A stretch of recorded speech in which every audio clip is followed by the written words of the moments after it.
Seguimos con este Nada que Perder, con este espectacular informecito, porque tenemos que reunir lo que corresponde a Lucas Lavandera y lo que corresponde a nuestro compañero el Pulpo Enzo Adinolfi, que ya está por acá adentro. ¿Cómo andan? Buen día para todos y todas. ¿Cómo te va, Pulpo? Bien, tranquilo. Está calorcito. Pero con mucho por desarrollar. Mucho por desarrollar, sí. Un tema que no ha estado ajeno al programa, que tiene que ver con la política industrial de este gobierno, como también de otros, y nada, la mirada también a futuro que se tiene respecto a esto, en jaque, digámosle, tanto en la región como también en el mundo, a nivel global. En ese marco fue que la Confederación de Sindicatos Industriales presentó algunas ideas la semana pasada para lo que va a ser el próximo gobierno, sea del color que sea, entre 2025 y 2030, teniendo en cuenta los desafíos que tiene hoy en día ese sector, el sector de la industria. Y para eso estuvimos conversando con el presidente de la Confederación de Sindicatos Industriales, Daniel Odardano. También tuvimos la voz del vicepresidente de la Cámara de Industrias, Gabriel Murara, que en su momento la Cámara había presentado también a los distintos precandidatos por entonces, previo a las elecciones internas, un documento también con algunas ideas que tenía la Cámara al respecto para presentar a los precandidatos, como también al ex director de planificación de la OPP, de la Oficina de Planeamiento y Presupuesto, Fernando Isabela, que tiene una mirada bastante crítica de cómo se ha llevado adelante la política industrial en realidad. Se señala que hay una política inexistente tanto por el académico como también desde el sindicato y de la Cámara de Industrias. Vayamos primero a lo que presentó la Confederación de Sindicatos Industriales la semana pasada. Hubo incluso una presentación en el Palacio Legislativo, allí en el Parlamento. Y vamos a destacar algunos pasajes de este documento, que es muy cortito, tiene unas 7 páginas. Este documento elaborado por la Confederación de Sindicatos Industriales. Algo de lo que destacan es que un sector industrial dinámico permite aumentar el valor agregado nacional y reduce la dependencia de las exportaciones de materias primas, aportando una base mayor de solidez a los procesos de crecimiento económico. Además, agregan que su expansión suele tener un efecto multiplicador en otras áreas de la economía, impulsando sectores como los servicios y la infraestructura, así como también redundan oportunidades para pequeñas y medianas empresas que se acoplan como proveedoras de bienes y servicios a la industria o brindan bienes a quienes trabajan en ellas. Y en definitiva, por eso es que dicen desde la Confederación, es que el desarrollo industrial es fundamental para un país que busca avanzar por el camino del desarrollo. Y también teniendo en cuenta el crecimiento también del país, que sabemos que promedialmente viene creciendo en los últimos años en el entorno de un 1%. Sí, bajo crecimiento. Un bajo crecimiento, sí, es algo ya histórico. Promedialmente es de un 2%, ya hace 40, 50 años. Tengo entendido, alguno me puede corregir incluso. Bueno, en este documento hacen algunas propuestas bastante interesantes, teniendo en cuenta que, según dicen desde los sindicatos, hay una considerable brecha en productividad, ciencia, tecnología e innovación en comparación con los países más avanzados. Esto dificulta obviamente el desarrollo industrial, destacan, y esta brecha podría ampliarse si no se implementan las respuestas adecuadas. Es en ese marco que proponen retomar la senda de una estrategia país que permita reconstruir una industria que, en principio, dinamice la productividad del trabajo, fortalezca las capacidades de la fuerza de trabajo nacional y promueva el empleo de calidad, que también favorezca un proceso de sofisticación y diversificación de nuestra matriz productiva y de exportaciones, que también permita la agregación de valor sobre las cadenas agroindustriales, que promueva a su vez el desarrollo de la ciencia, la tecnología y la innovación, que sea respetuosa además y promotora de relaciones laborales modernas y democráticas, promueva la equidad territorial a nivel nacional y además contribuya con la preservación del medio ambiente. Bueno, y entre los principales puntos es que se encuentra el Fondo para la Promoción de la Industria Nacional, en la que se propone, y esto es nuevo, la creación vía ley de un fondo para la promoción de la industria nacional que tendrá 2 finalidades.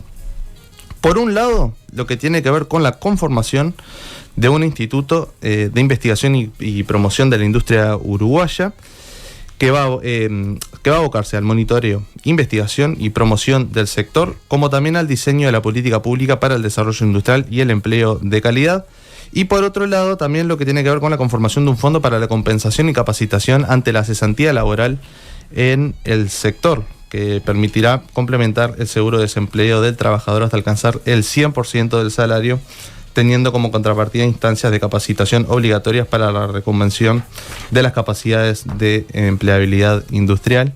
Y allí lo que dicen en este documento es que el financiamiento va a venir de un 0,5% del salario de cada trabajador, como también de un 1% de la masa salarial que es pagada por las empresas. Otros puntos así, grosso modo: transparentar las compras públicas, el desarrollo territorial equilibrado, promover la agregación de valor en las cadenas agroindustriales, lo que tiene también con la inversión extranjera alineada con el desarrollo productivo. Bueno, respecto a Danilo Dárdano, el presidente de la Confederación de Sindicatos Industriales, decía esto: a nada que perder. Partimos de la base terrible que tiene la industria manufacturera nacional, ¿no? Todos los años, por no decir todos los meses, se cierran fábricas o se pierden puestos de trabajo. En este gobierno se complicó, pero ya veníamos con cierres anteriores. La diferencia es que en este gobierno, si bien es cierto que hay que reconocer que cada vez que cerró, o la gran mayoría de los cierres, logramos, por ejemplo, seguro de desempleo especial, alguna cobertura de ese tipo, no hubo una política industrial en defensa, valga la redundancia, de la industria. Eso es lo preocupante. Entonces, nosotros, aprovechando que estamos en el año electoral, hicimos varias reuniones, a excepción del Partido Nacional, que ninguno de sus candidatos quiso reunirse con nosotros, por más que no lo digan, en realidad fue así. Bueno, allí con la crítica, ¿no?, de Dárdano ante los precandidatos entonces del Partido Nacional, tanto Álvaro Delgado como Laura Raffo como Jorge Gandini, que no se habían reunido con la Confederación de Sindicatos Industriales para hacerles llegar estas propuestas. Sí pasó con otros candidatos de los distintos partidos políticos del sistema.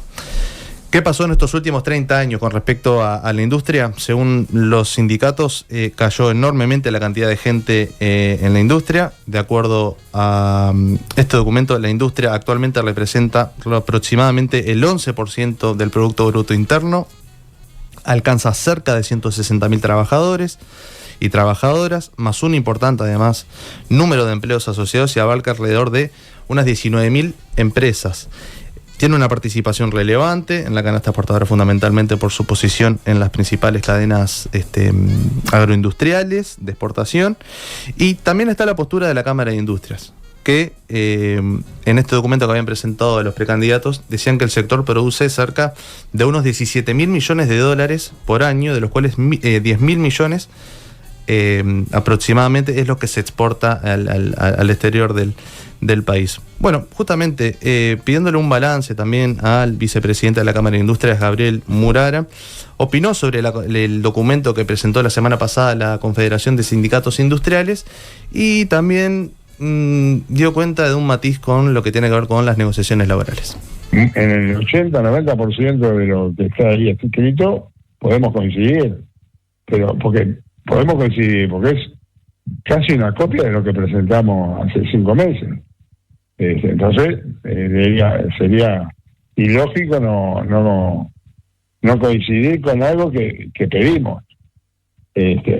Lo que pasa es que después, de atrás de todas esas buenas intenciones o intenciones para generar una política industrial, tiene que haber un compromiso del lado laboral, que en muchos casos ha costado tenerlo. Con lo que ha pasado en la realidad después a las empresas, empresas que han tenido conflictos, que algunas han conducido hasta el cierre, ¿no? Uh-huh. De la misma. Ahí entienden ustedes que se debería flexibilizar quizá en los consejos. No, el tema de flexibilizar la política laboral, nosotros un enunciado que lo mantenemos hace mucho tiempo.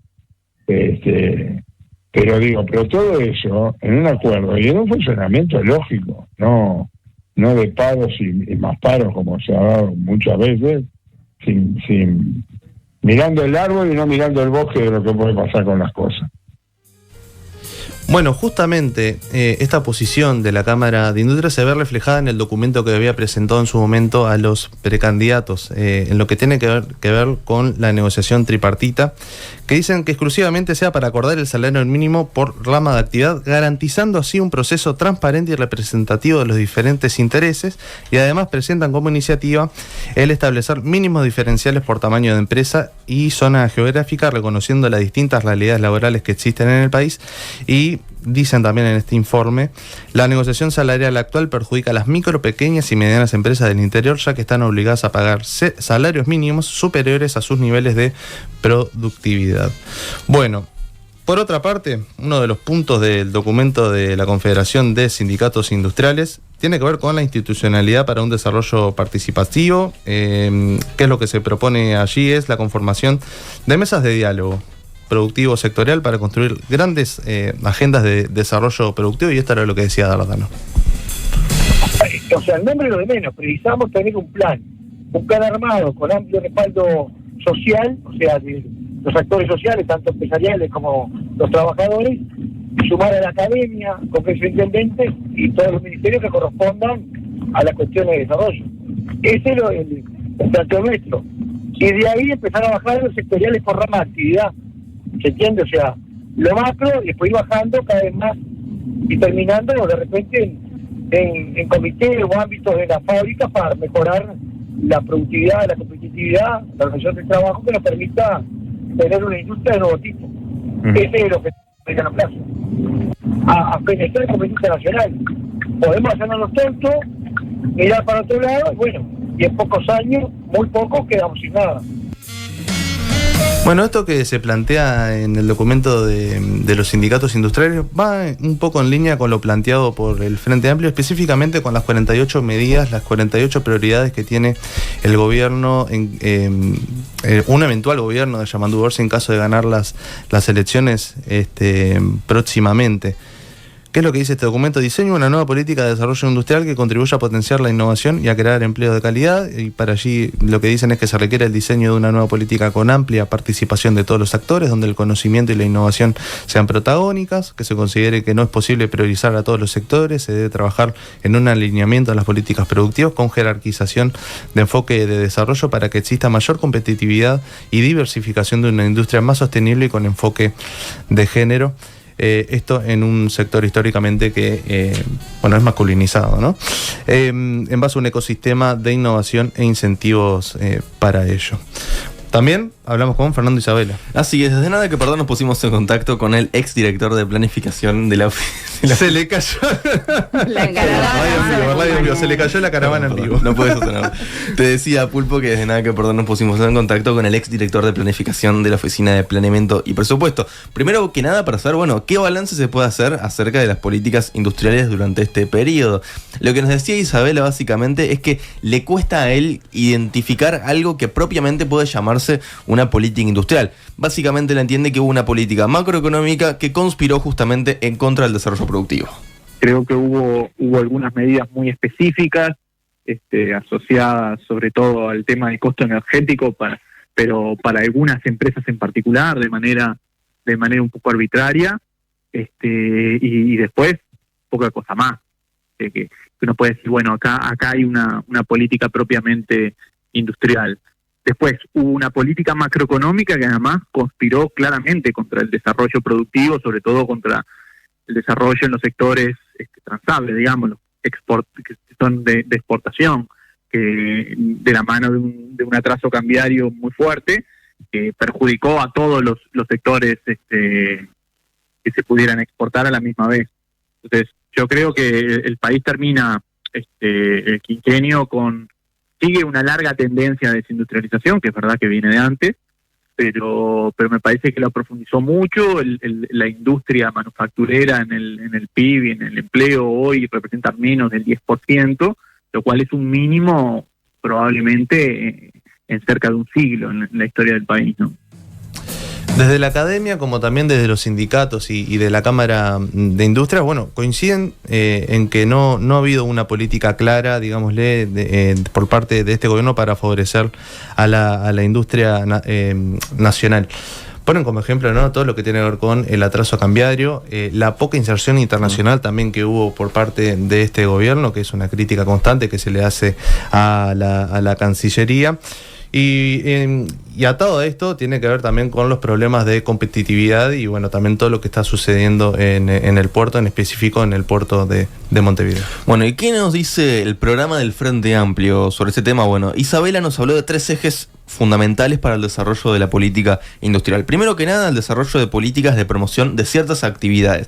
Allí nos habló de políticas que sean transversales, por ejemplo, el costo energético, políticas de financiamiento principalmente a las pymes, el desarrollo de parques industriales, pero después también nos habló del desarrollo de políticas sectoriales, es decir, elegir algunas actividades que tengan un valor estratégico para el país, y allí se tienen que reunir 2 cualidades. Por un lado, que nuestro país tenga las cualidades justamente para desarrollar esta actividad, y por otro lado, que los sectores tengan una expansión en un futuro, es decir, que haya miras de que se expandan.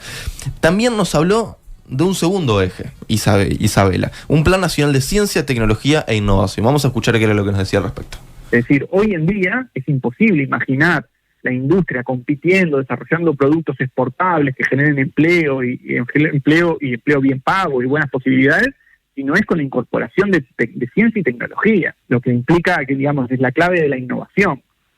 Y eso tiene que ir de la mano, por tanto, de un plan de ciencia y tecnología, que implica, bueno, primero poner plata y desarrollar la ciencia y la tecnología de la mano de la Universidad de la República, de un montón de institutos de desarrollo tecnológico que hay en el país, pero además implica instrumentos que vinculen lo que se hace en esos ámbitos, lo que se hace en los laboratorios, con lo que se hace en las empresas. Tiene mucho que ver con este tema del poner recursos en ciencia y tecnología, pero además ahí hay un tema fundamental, que es fundamental que lo que se trabaja en los laboratorios tenga que ver con las necesidades estratégicas de desarrollo industrial del país, y es fundamental que las empresas tengan presente e incorporen lo que se está haciendo a nivel de innovación, porque el problema es que nosotros no tenemos un mal desarrollo de ciencia y tecnología. La verdad que hay algunas áreas bastante desarrolladas en el país, pero lo que tenemos es roto el puente entre lo que hacen en laboratorios y lo que se aplica en el sector productivo. Bueno, habíamos dicho que Isabela nos había dicho 3 ejes. El tercero, ¿a qué responde? Bueno, nos habló acerca de macroeconomía para el desarrollo. Así aparece en el programa del Frente Amplio. Se trata de que haya una coordinación muy intensa entre las áreas de desarrollo productivo, el Ministerio de Economía, el Banco Central y todos los organismos básicamente que marquen la pauta de la política macroeconómica del gobierno. Así que bueno, estos serían los 3 ejes del Frente Amplio para una política industrial. Muchas gracias a ambos. Gracias. Nada que perder. Todo por informar.